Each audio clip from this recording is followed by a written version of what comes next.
ताकि अज्ञानता से उत्पन्न होने वाले अन्याय और शोषण को रोका जा सके। हमें सेवा इसलिए करनी थी कि हम समाज में जो शोषण और अन्याय हो रहा है, अज्ञानता के कारण है, उसको रोक सकें।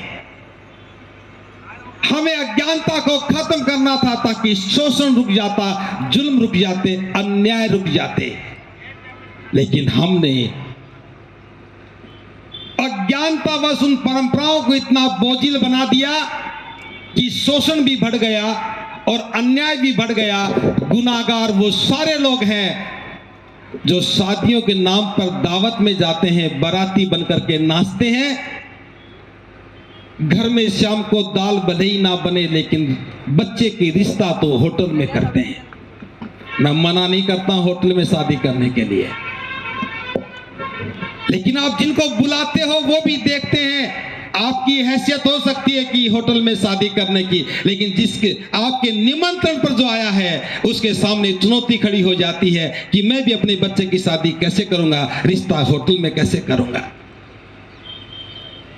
समाज कर्जदार होता चला गया, कारोबार चौपट होते चले गए, बाजार की दुकानें, बस्ती के मकान बिकते चले गए, देहात में शोषण बढ़ता चला गया, लेकिन हमें होश नहीं आया और बाबा साहब के आंसुओं की कदर हम कैसे कर सकते थे जब वर्तमान में होती हुई घटनाओं को हम नजरअंदाज कर रहे हैं, समझ नहीं पा रहे हैं। बाबा साहब ढूंढने के लिए आए थे आगरा में कोई तंबू का बंबू बन जाए, ढूंढ नहीं पाए। अपनी इच्छा को लेकर के, हसरत को लेकर के बाबा साहब दुनिया से विदा हो गए। हम जयंती तो मनाना जारी रखा, लेकिन तंबू का बंबू ढूंढना भूल गए। क्या था तंबू के बंबू में? जो तंबू हमारी सुरक्षा दे रहा है, शिक्षा की सुरक्षा, मान सम्मान की सुरक्षा, स्वाभिमान की सुरक्षा, हम इस देश के नागरिक हैं इसकी सुरक्षा, हम इस देश के हुक्मरान बन सकते हैं इसकी सुरक्षा, वोट का अधिकार, शासन करने का अधिकार, प्रशासन के उच्च से उच्च पद पर जाने का अधिकार, ये सारी सुरक्षा जो है ये बाबा साहब के बनाए तंबू से है। ताली वही बजाएं जो तंबू का बंबू बनने का सोचता है, और सोचने से काम नहीं बनेगा। मैं बहुत साफ कहता हूं, मुझे बहुत अच्छा लगता है जब कोई व्यक्ति मेरी बात का बुरा मानता है, क्योंकि अच्छा मानने वाले उनका लगता कुछ नहीं है, वो तो अच्छा कह करके खुश हो जाते हैं, लेकिन जो बुरा मानते हैं वो मुझे भी सोचने के लिए मजबूर करते हैं। तंबू का बंबू बनना था। आपको याद होगा कि पुराने जमाने में कच्चे मकानों की छतें होती थी, उसमें लकड़ी के सैतीर लगे होते थे और उनको साधने के लिए हम बंबू लगाते थे। देहात से है बात समझ सकते थे। तो बाबा साहब ने जो तंबू बनाया उसके बंबू भी बाबा साहब थे। उस छत को साधने के लिए साइडों में छोटी छोटी डंडियां लगा देते थे ताकि छोटे छोटे बरगे उनके ऊपर आ जाएं, थोड़ा भार वो भी ले ले। मैं ताली बजाने वालों से इतना ही कहता हूं, बंबू भले ना बन सको, वो टेक जरूर बन जाना जिसपे कुछ टिक सके, क्योंकि बंबू पर सारा भार रहता है, जो टेक होती है वो थोड़ा सा सहारा देती है। तो तंबू का बंबू एक सहारा भी है, जो हमें सहारा भी बनना चाहिए। आज 68 साल के बाद हमें समझ में आया कि बाबा साहब की उस बंबू की खोज को हमें जारी रखना चाहिए,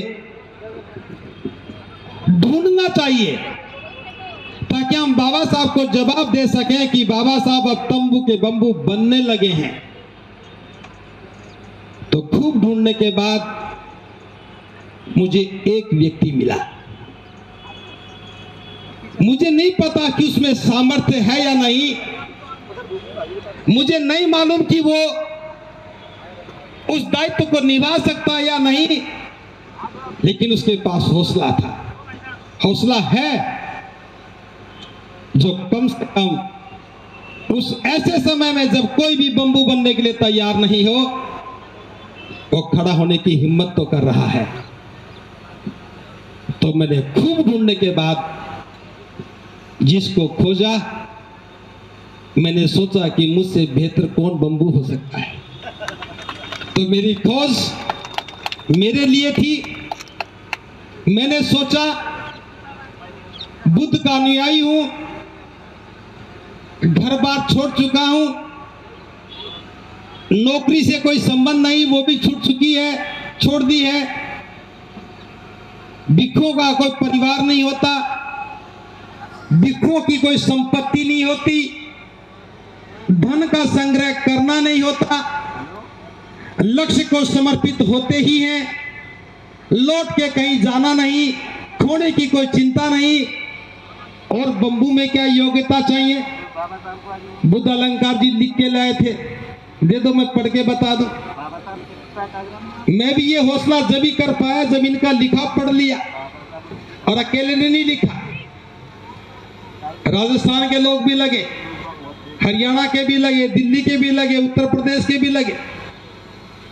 इन्होंने लिखा कि 6 बातें हैं जो इनको पूरा करेगा वो तंबू का बंबू बनेगा।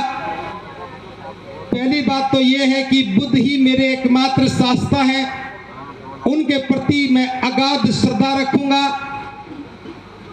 मैं विश्वास दिलाता हूं कि जब से मैं बुद्ध का अनुयायी बना हूं, बुद्ध ही मेरे शास्त्र हैं, इसके अलावा मेरे कोई और शास्त्र नहीं है।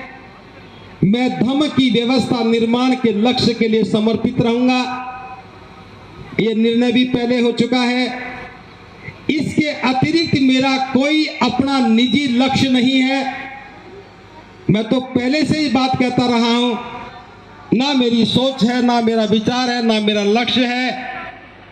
जो परम श्रद्धेय बाबा साहब ने हमें लक्ष्य दिया था, बौद्ध में भारत, हम तो उसी लक्ष्य के लिए समर्पित हैं। तो मेरा अपना कोई लक्ष्य नहीं है। मैं कभी भी अपने नाम कोई संपत्ति और धन संग्रह नहीं करूंगा।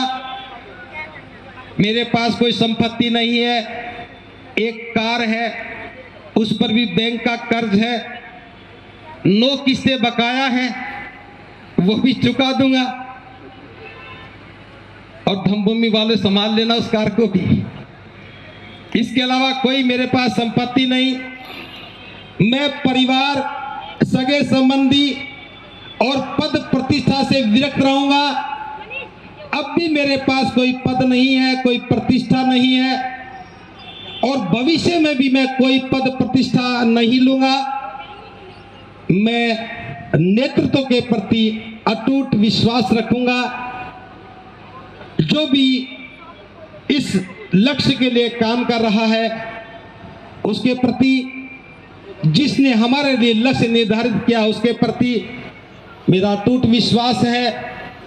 बाबा साहब हमारे मार्गदर्शक हैं, उन पर अटूट विश्वास है, तो मैं इस काम को पूरा कर सकता हूं, ऐसा मैंने सोचा और मैंने ये निर्णय लिया।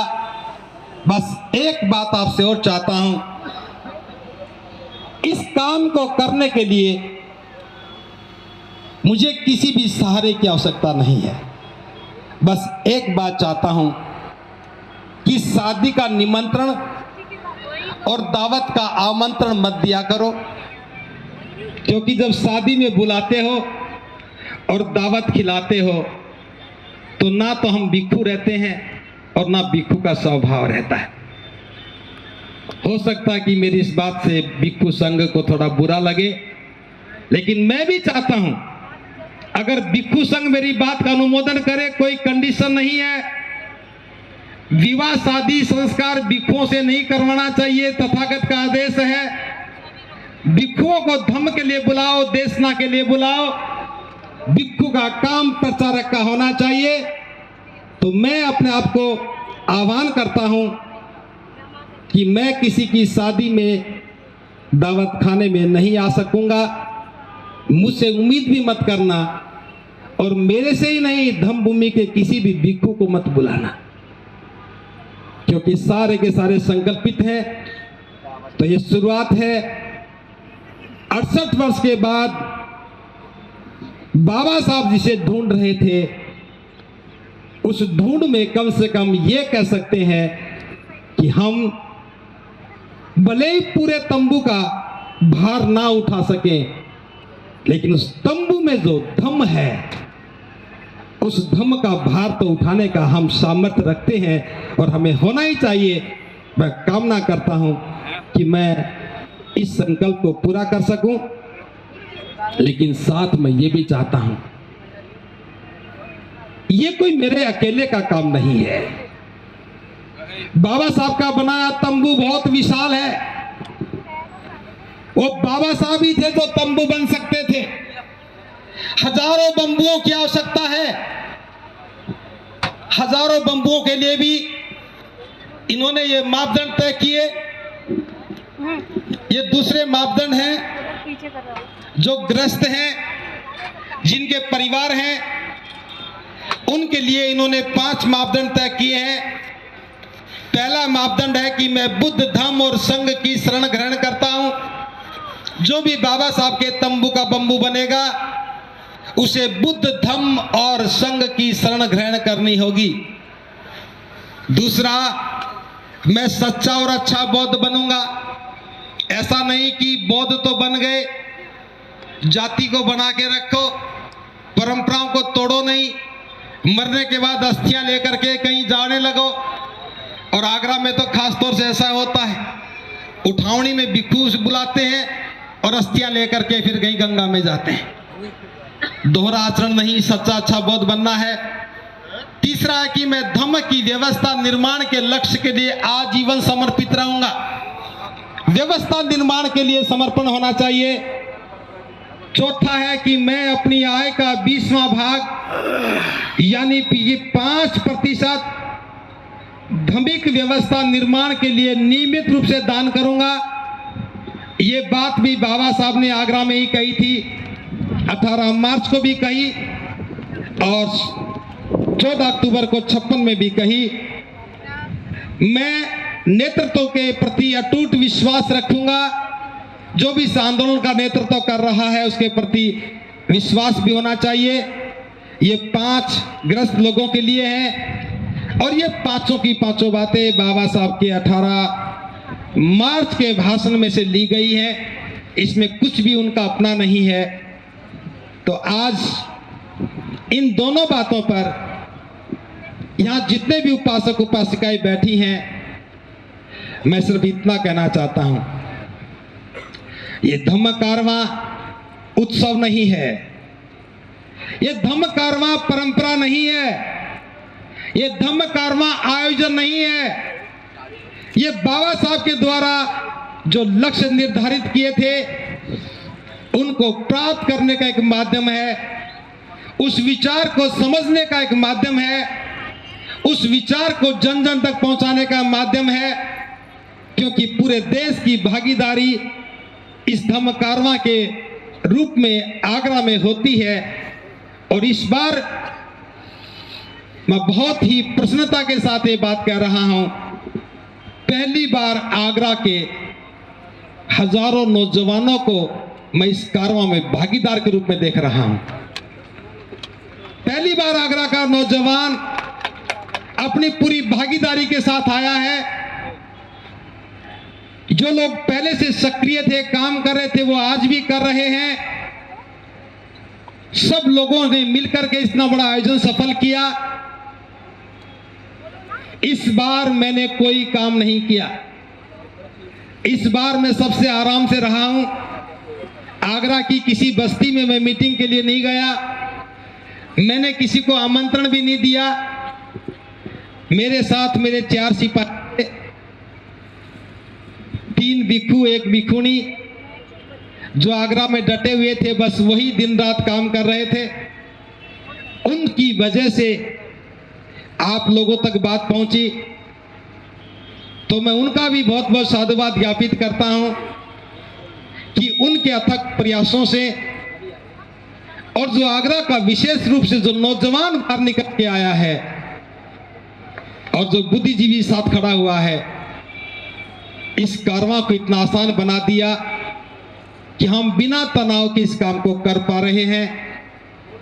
खास तौर से व्यापार मंडल के लोग, जूता मंडी समिति के लोग, जो पूरा परिसर साफ सुथरा करके कई सौ लोगों के रहने की व्यवस्था कर रहे हैं। खतना के लोग, जगदीशपुरा के लोग, ग्यासपुरा के लोग, इंदिरा कॉलोनी के लोग और खास तौर से धनौली के लोग, नरीपुरा के लोग, इन सब ने मिलकर के हजारों लोगों के सोने की, रहने की व्यवस्था की।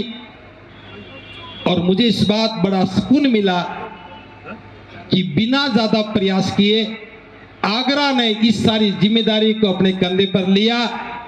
और आप जो खाना देख रहे हैं जो बना है, दाल और चावल को छोड़ करके, दाल और चावल अलीगढ़ की ओर से है, बाकी सारा का सारा खाने का प्रबंध आगरा की ओर से है। कुछ लोगों ने पैसा ला करके दिया है, वो टेंट के लिए है। कुछ पैसा बचा होगा तो वो जो प्रचार सामग्री के लिए है। बस मुझे इतना पता है, ये कारवां ना तो कभी शुरू होता है और ना कभी रुकता है, बस ये चलता रहता है। और चलने का नाम ही कारवां है, इसीलिए हम चलते रहते हैं। आपका सहयोग बना रहे, बस इतनी कामना करता हूं। अगली बार इससे ज्यादा आना है। एक बात जो मुझे और कहनी थी, ये कारवां का आगाज अब आगरा तक सीमित नहीं रहना है। बाबा साहब जो तंबू का बंबू ढूंढ रहे थे, उस तंबू के बंबू की अगली कड़ी है कि अच्छा बौद्ध बनना चाहिए। इसलिए हमने देश के तमाम बौद्धों को इकट्ठा करने की योजना बनाई और 16 जून के दिन राजस्थान प्रदेश की राजधानी जयपुर में हम सब मिलकर के बौद्ध समाज के निर्माण की घोषणा करेंगे। अभी तक तो जातियों के समाज बने हैं, सभी अपनी अपनी जाति को समाज मान रहे हैं, बौद्ध भी बन गए, जाति भी बचाए हुए हैं। 16 जून 2024 बाबा साहब के अनुयायियों के लिए आखिरी दिन है। उसके बाद उनके जीवन में जाति का नाम नहीं होगा। वो जब भी कहेंगे बौद्ध समाज कहेंगे। और हम ये घोषणा करेंगे 16 जून को भारत में जैसा बाबा साहब चाहते थे वैसा बौद्ध समाज बनेगा। और जयपुर में, आगरा जयपुर के लोगों के द्वारा, पूरे देश के बौद्ध प्रतिनिधियों के द्वारा, इस विशाल गरिमामयी भिक्षु संघ के द्वारा उसकी घोषणा की जाएगी। तो मैं आमंत्रण दे रहा हूं राजस्थान के लोगों की ओर से, धम्म भूमि की ओर से, आप सभी के सभी लोग आज से ही तैयारी करो। सफेद सफारी सिलवाओ या जैसा पहनना चाहो वैसे सफेद कपड़े पहनो। और जयपुर के कार्यक्रम में कम से कम 2 लाख लोग आने चाहिए। मैं कोशिश तो 5 लाख कहने की कर रहा था, फिर कभी ऐसा लगा कि गर्मी बहुत ज्यादा है और लोग बहानेबाज भी बहुत हैं। कहेंगे जी गर्मी बहुत ज्यादा थी, जैसे घर में तो गर्मी नहीं है। गर्मी तो सब जगह है। इसलिए बहानेबाजियों की ज्यादा संख्या होने के कारण मैं थोड़ा सा संकोच कर गया। लेकिन 2 लाख लोग तो हैं जो बहानेबाज नहीं हैं, उसमें आप भी हैं। तो गर्मी में अगर गर्मी नहीं लगेगी तो क्या सर्दी में लगेगी? एक बार पलवल में एक कार्यक्रम था, दिसंबर का महीना, बहुत ज्यादा कोहरा पड़ रहा था, कमरे में भी कोहरा था, दरवाजे नहीं थे, खिड़की नहीं थी, लोग दुखी हो रहे थे। तो मैंने कहा दुखी क्यों हो रहे हो? लोग सर्दी में शिमला जाते हैं ठंड देखने के लिए, और हम बिना शिमला गए यहाँ ठंड देख रहे हैं। मान लो कि शिमला में बैठे हो, किसी को ठंड नहीं लगी, ऊपर से पानी बरस रहा था, चू रहा था और टेंट में सो रहे थे। तो गर्मी का दिन है, इसीलिए विशेष है। राजस्थान में जाए गर्मी का अनुभव ना करें तो काम अधूरा लगेगा।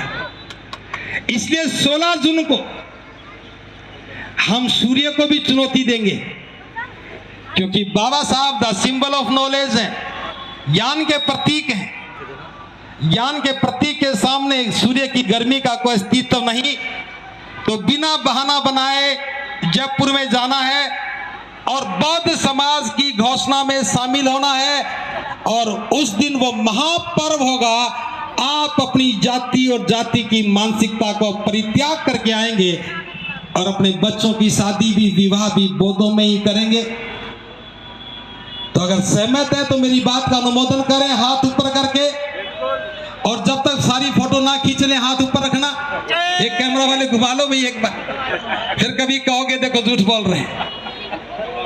भिक्खु भी अगर सहमत हो तो जाति छोड़ने के लिए नहीं छोड़ रहे, नहीं छोड़ रहे, छोड़ रहे हो, बहुत बहुत साधुवाद। भिक्खु भी तैयार है, धन्यवाद। दूसरी बात, बौद्ध समाज होगा तो यह भी प्रश्न पैदा होता है कि बौद्ध क्या करें क्या ना करें। 1956 में बाबा साहब ने दीक्षा दी और आज भी सारे संगठन दीक्षा ही दे रहे हैं। दीक्षा के बाद शिक्षा भी होनी चाहिए थी। दीक्षा भूमि के बाद धम्म भूमि भी होनी चाहिए थी, क्योंकि दीक्षा के बाद धम्म होना ही चाहिए और धम्म होगा तो संघ भी होगा। वह दीक्षा दीक्षा है, ना तो धम्म ना संघ।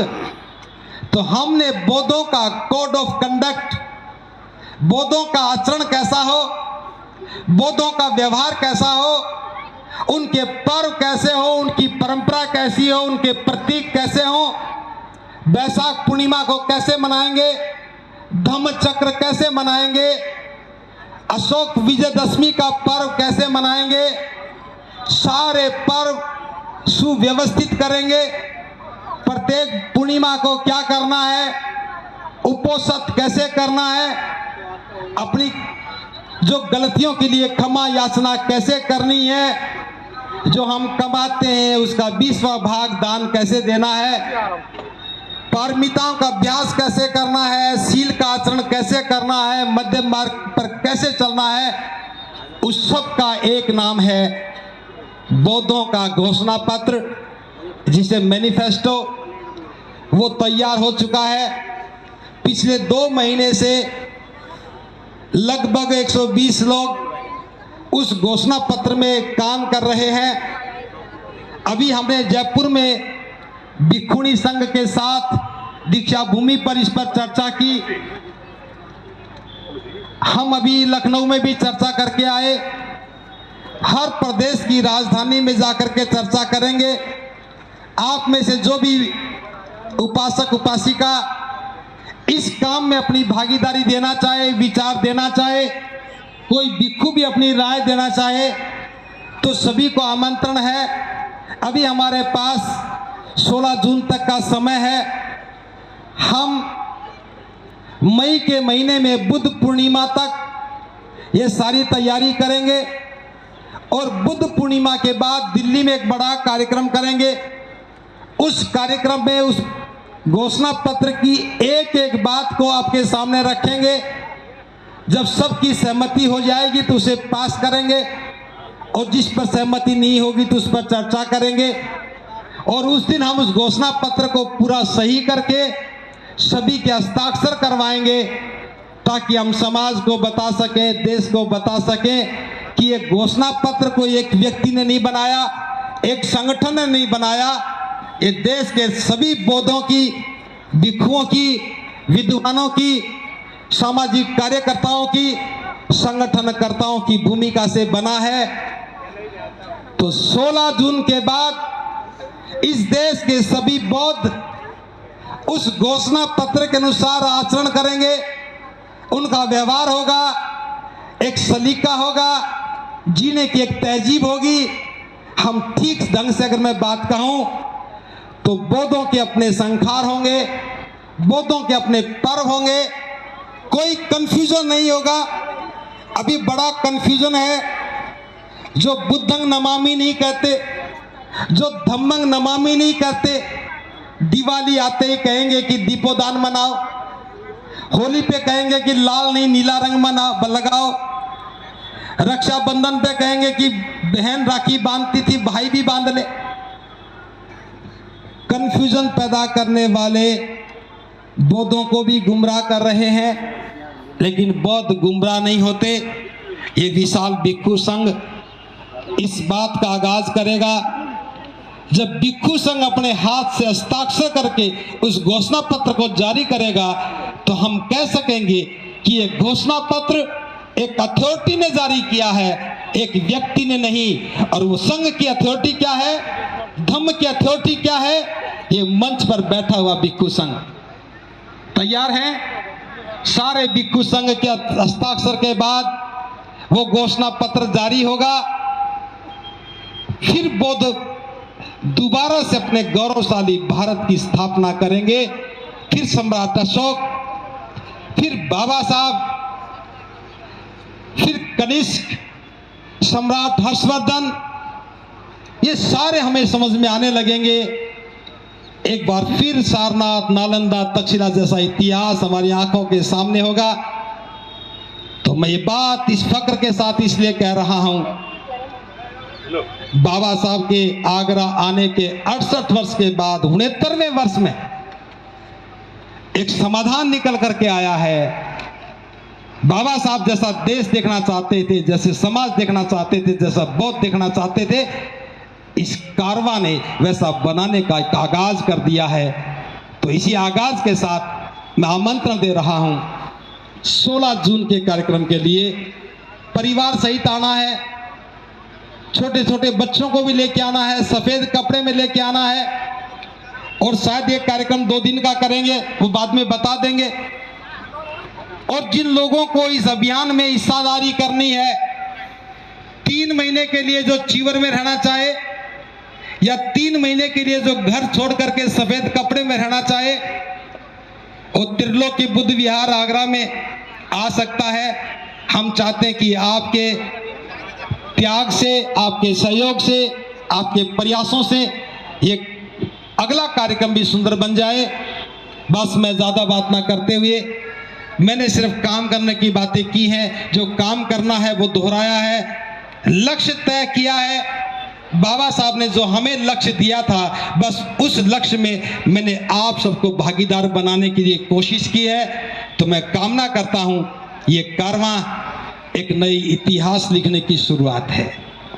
और मुझे ये बात कहते हुए फक्र है, अब बाबा साहब के तंबू के हजारों बंबू बनेंगे।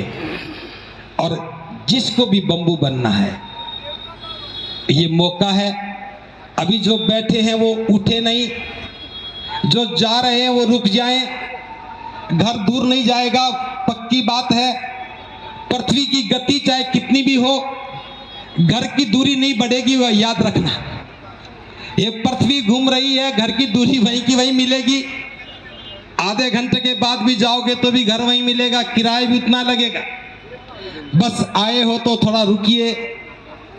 जो नौजवान जो तंबू का बंबू बनने की घोषणा करना चाहते हैं, उनके उत्साह के लिए आपकी तालियों की गड़गड़ाहट की आवश्यकता है। अभी तो कोई बना भी नहीं है, बने तो बजाना, क्योंकि मैं तो तालियां बहुत ले चुका हूं। जो बने जो बनाना, इसी में अपनी बात को यहां रोक रहा हूं। जो घर बार त्याग करके, परिव्राजक बन करके, भिक्षु बन करके या भिक्षु बना हुआ हो, अगर वो तंबू का बंबू बनना चाहता है तो खड़े हो जाए। 1 2 3 4 5 जो तंबू का बंबू बने। इतने सारे आप देखो, दिए तले अंधेरा। बाबा साहब एक को ढूंढ रहे थे, कितने खड़े हो गए। अब तालियां बजा सकते हैं, आप तालियां बजा सकते हो। जब भिक्खू खड़ा हो गया है बाबा साहब के स्वप्न को साकार करने के लिए, तो समझो कि ये पहली फतह है आपकी। आगरा का ये धम्म कारवां इतिहास में दर्ज होगा कि 68 वर्ष के बाद भले सही हो, लेकिन आगरा के लोगों ने उस बात को समझा, भारत के बौद्ध लोगों ने बात को समझा और भिक्षुओं ने अपना दायित्व समझा। आज भिक्षु संघ नेतृत्व के लिए तैयार हो गया। इस भिक्षु संघ के नेतृत्व के लिए, इस भिक्षु संघ के लिए मैं भी शरणागत हूं। मैं भी भिक्षु संघ के नेतृत्व में ही अपनी सारी ऊर्जा लगाऊंगा और आपको चाहता हूं कि भिक्षु संघ के लिए तालियां बजा करके और हाथ ऊपर करके साधु साधु कह करके बहुत बहुत साधुवाद। ये सारे लोग तंबू के बंबू हैं।